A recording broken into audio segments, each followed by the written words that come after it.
Sir, Mandakrishna Madiga గారు కడియం శ్రీహరిపై తీవ్రంగా విమర్శలు చేశారు. కడియం శ్రీహరి మాదిగ సమాజానికి చేసిందంటూ ఏమీ లేదు. తన కోసం, తన వారసత్వం కోసం మాత్రమే పాటుపడ్డాడు తప్ప మాదిగ సమాజానికి ఏమీ చేయలేని చెప్పి వాళ్ళు విమర్శలు చేశారు. దీనిపై మీరు ఏమంటారు? నా పేరు రడపాక అజయ్ కుమార్ మాదిగ. నేను గతంలో ఎంఎస్ఎఫ్ స్టూడెంట్ ఆర్గనైజేషన్లో పనిచేశాను, ఆర్ట్స్ అండ్ సైన్స్ యూనివర్సిటీ కాలేజీలో. కానీ ఇప్పుడు మందకృష్ణ మాదిగ గారు మీరంటే గౌరవం, దళిత కులాలు తెలుగు రాష్ట్రాలలో ఎక్కడున్నా 70% మాదిగ బిడ్డలే ఉన్నారు. ఉపకులాలు 10% వరకు ఉన్నారు.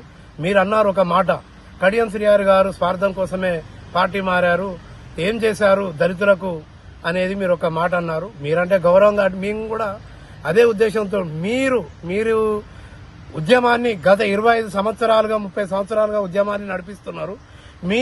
మీ వల్ల ఎవరికైనా దళితులకు ఏమైనా న్యాయం జరిగిందా? ఏబిసిడి వర్గీకరణ అని చెప్పి ఇవాళ బీజేపీ పార్టీలో చేరి సమన్యాయం చేస్తాము. అదే పార్టీ మతాలను రెచ్చగొడుతూ, ప్రాంతాలను రెచ్చగొడుతూ, జాతి విమర్శలను విమర్శిస్తున్నటువంటి బీజేపీ పార్టీలో చేరి వారితో చేయగలిపి ఇవాళ బీజేపీ పార్టీకి ఓట్లేయమని చెప్పేసి అడుగుతున్నావు.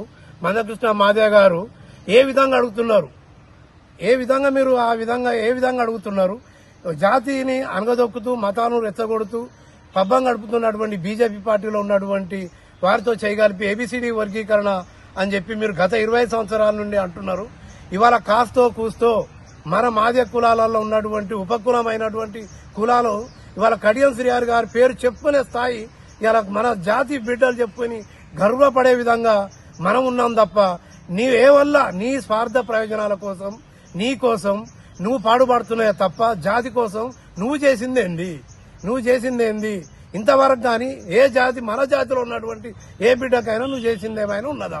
ఇవాళ సార్ను విమర్శించే, కడియం శ్రీహరి సార్ను విమర్శించే స్థాయి కానీ నీకు లేదు అని నేను సగర్వంగా చెప్తున్నాను. ఎందుకంటే మీ వల్లనైతే ఎటువంటి లాభాలు లేవు కులానికి. ఇవాళ ఉపకులమైనటువంటి కడియం శ్రీహరి గారు మన పేరు కాస్త కూర్చో నిలబెడుతూ ఇలా ఆ స్థాయిలో మనం చెప్పుకోదగ్గ ఉన్నటువంటి వ్యక్తిని మనం ఇంకా దిగజార్చాలని మనం అనుకోవడం, అది నీకే వదిలేసి, నీ విజ్ఞతకు వదిలేస్తున్నామని అనుకుంటూ మరొక్కసారి కడియం కావ్య గారిని ఎంపీ క్యాండిడేట్ గా కాంగ్రెస్ పార్టీ నుంచి నిలబడుతున్నందున అత్యధికమైన మెజార్టీతో గెలిపించి మన యొక్క జాతిని, మన ఉపకులం అయినటువంటి జాతులను మరింత అభివృద్ధి పథకంలో నడిపించాలని, చెప్పుకోదగ్గ కులంలో మనం ఉండాలని కోరుకుంటూ, అది మీకు పద్ధతి కాదు, మీరు మరొకసారి ఆత్మవిమర్శన చేసుకోగలరని మందకృష్ణ మాదిగ గారిని కోరడం జరిగింది.